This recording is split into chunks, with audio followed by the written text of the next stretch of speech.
कितने कष्टों से तुम्हें पाल लेते, 4 हो 6 हो 10 हो 8 हो, कभी इतराते तो नहीं। पर कष्ट होता है हृदय में महाराज कि जब बेटों का बंटवारा होता है ना, तो बंटवारे में कोई तो मां देता है तो कोई पिता। भारी विडंबना। इतना कार्य करने के बाद वो माँ बाप तुम्हारा बंटवारा नहीं करते। और जैसे माँ बाप की धन दौलत एकत्रित होती है, तुम बीवी बच्चे वाले हो जाते हो, वैसे ही तुम धन दौलत का तो बंटवारा करते ही हो, लेकिन साथ में माँ बाप का भी बंटवारा करते हो। महाराज मेरे देश में सारी सुविधाएं हुई तो पीड़ा नहीं हुई, लेकिन जब ये मेरे देश में वृद्धाश्रम बने तो कलेजा छलनी छलनी हो गया, कलेजे में पीड़ा होती है। यदि इस देश के बच्चे अपने माँ बाप को कष्ट न देते, माँ बाप को पीड़ा न पहुंचाते, तो क्या आज मेरे भारत देश में, सनातन देश में, मेरे सनातन धर्म के क्या इतने अधिकतम संख्या में वृद्धा आश्रम बनाए जाते? जानते हो जिस समय माता सीता का विवाह होके आया ना प्रभु राम जी के साथ में, तो दशरथ जी ने कौशल्या जी से कहा क्या कि पराए घर की बेटियां आई हैं और इनको ऐसे रखना है जैसे आंख की पुतली की रक्षा एक पलक करता है। वो ससुर दशरथ कहते हैं कि बहू लड़कने पर घर आई और राखो नैन पलक की छाए, राखो नैन पलक की छाए। और वो सीता जिसने अपनी माता कौशल्या माता में कभी फर्क नहीं समझा, जानते हो क्यों? तुम किसी अपने घर को त्याग करके अपने माता पिता को छोड़ करके यहाँ आती हो, तो ये भाव क्यों नहीं रखती हो अपने मन में कि जैसे तुमने अपने माँ बाप को छोड़ा, ये भी एक पुत्र के माँ बाप दोष बेटों को ही नहीं दे सकते। इसमें दोष बेटों का ही नहीं है कि बेटे ही माँ बाप को वृद्धा आश्रम पहुँचाते हैं। अजी कहीं ना कहीं तुम्हारी बेटियों का हाथ रहता। कभी तो तुम किसी घर की बेटी रही होगी, जो आज तुम बहू बन करके आई हो। बहू बन करके आई तो तुम भूल गई कि एक बेटे के माँ बाप है, और बेटे के माँ बाप को तुमने 2 रोटी न देना समझा, उनकी सेवा करना उचित नहीं समझा। उनसे कह दिया कि मैं पैसे भर दूंगी, इनको वृद्धा आश्रम छोड़ दो। ये क्यों भूल गई कि कल तुम भी किसी बच्चे की माँ बनने वाली हो, कल तुम भी इसी पीढ़ी में आने वाली हो। कल कहीं ऐसा ना हो कि तुम्हारे बच्चे भी तुम्हें धक्का दे करके बाहर निकाल। आज जिसने भी अपने सासू ससुर को सताया है, जीवन में कभी सुखी नहीं रहा। जिसने माता पिता को सताया, वो बेटा कभी उन्नति नहीं कर सका। तो सासुओं को भी चाहिए क्या, सासू मैया अपनी बहू को बेटे के समान माने और बहू अपनी सासू माँ को माँ के समान माने। ये कब तक चलता रहेगा कि बहू बेटी की बराबरी नहीं कर सकती? ऐसा क्यों? किस शास्त्र में लिखा भाई, किस वेद में लिखा? ऐसा क्यों? यदि तुम चारपाई पर बैठी हो तो बहू क्यों नहीं बैठ सकती? मुझे बताओ, क्या वो तुम्हारे बेटे जैसी नहीं है? क्या तुम्हारी बेटी आती है तो तुम अपनी बेटी को नहीं बिठाती हो? मान लो कि वो बहू है, अच्छी बात है। बेचारियों से 1-1, 2-2 हाथ के घूंघट करवाती हो और फिर पूरे दिन वो भोजन बनाती है घूंघट में ही। क्या से क्या न करती है? प्रथा कब खत्म होगी? क्यों खत्म नहीं होती है प्रथा मेरे देश से? पर्दा इतना बड़ा घूंघट मार लेने से कुछ नहीं होता। अगर लज्जा आंखों में नहीं है तो और 2-4 चुनरियां डाल दो, लेकिन बहू लड़ंक होगी ना तो घूंघट के भीतर से न जेठ को छोड़े और ना ही ससुर को छोड़े। तो पर्दा आंखों का हो गए महाराज, घूंघट का पर्दा नहीं होता।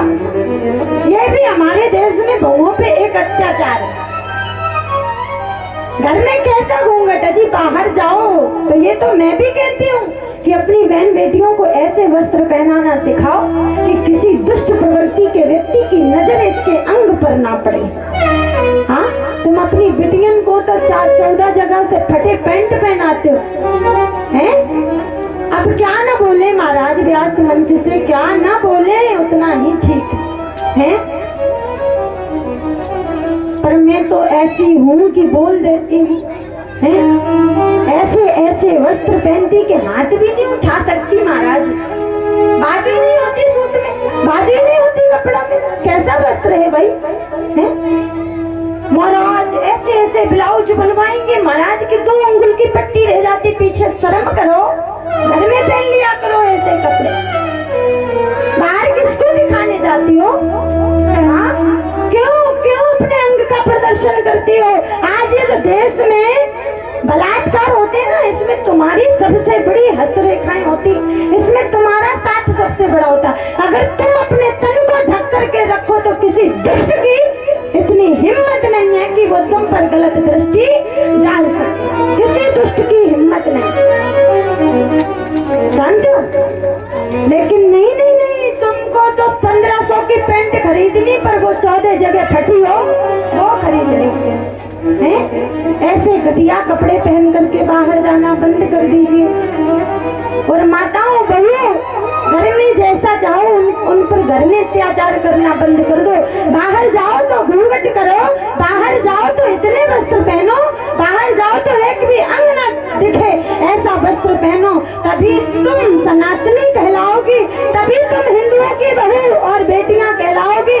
सीख लो, अन्यथा नचनियों में और तुम में कोई फर्क नहीं रह जाता है। जो अंग प्रदर्शन करके पैसे कमाते हैं, ऐसे वस्त्र उनको पहनने में शोभा देते हैं, तुमको नहीं देते। याद रखना, तुम हमारे घर की शान हो, पिता का अभिमान हो, पति का दुलार हो, पति का प्रेम हो, तो ये सीखो कि तुम्हें वस्त्र कैसा पहनना है, जैसा पहनना घर में पहनो। बाहर निकलो महाराज तो बाहर एकदम अच्छा वस्त्र पहन करके निकलो। किसी को हमारी बात कड़वी तो नहीं लग रही? बोले कथा छोड़ करके क्या सुनाने लग गई है?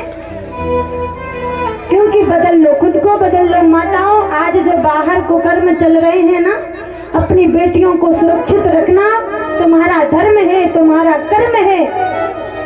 तुम पर निर्भर करता है तुम अपने बच्चों को संस्कार कैसे देती हो, कैसे वस्त्र पहनाती हो, तुम पर निर्भर करता है।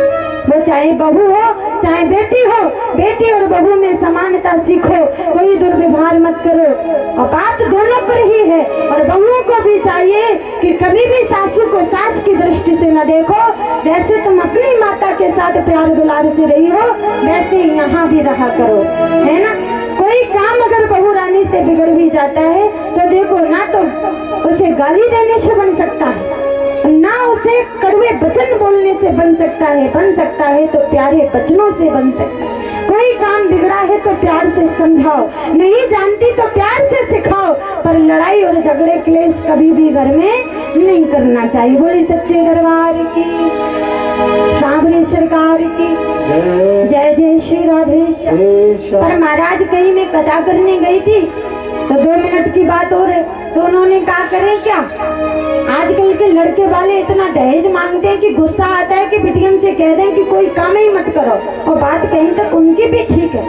एक बात बताओ, तुम किसी की बेटी लेने जाते हो, भिक्षा मांगने जाते हो, तुम्हें 4 हाथ पांव दिए, जब तुम अपने पैसे से धनवान नहीं हो सके तो दुल्हन के पैसे से धनवान हो जाओगे? कितने दिन खाओगे? अच्छा बताओ, हैं? अगर तुमने अपने बेटे को पढ़ा लिखा करके इतना बड़ा किया है तो क्या बेटी जब जन्मी थी कोई पीड़ा नहीं हुई थी माता के गर्भ में? बेटी कोई कचरा है क्या?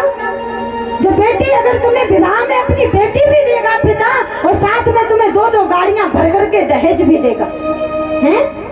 दहेज मांगना बंद करो। ये देश में दहेज प्रथा बंद होनी चाहिए, हर जगह बंद होना है। और ये सब जब हम और आप करेंगे तभी शुरुआत होगी।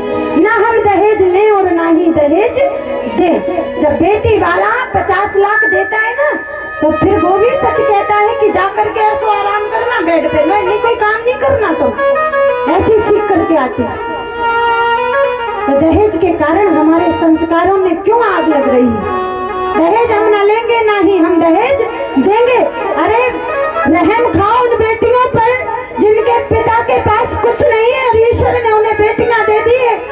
वो सबसे बड़ा धनवान पिता है जिसके घर में बेटी है, और वो सबसे बड़ा कंगाल है जो बेटी के पिता से दहेज मांगता है। दे दो उसे, झोली फैलाते हैं तो डाल दो झोली में, दे दो कितना चाहिए।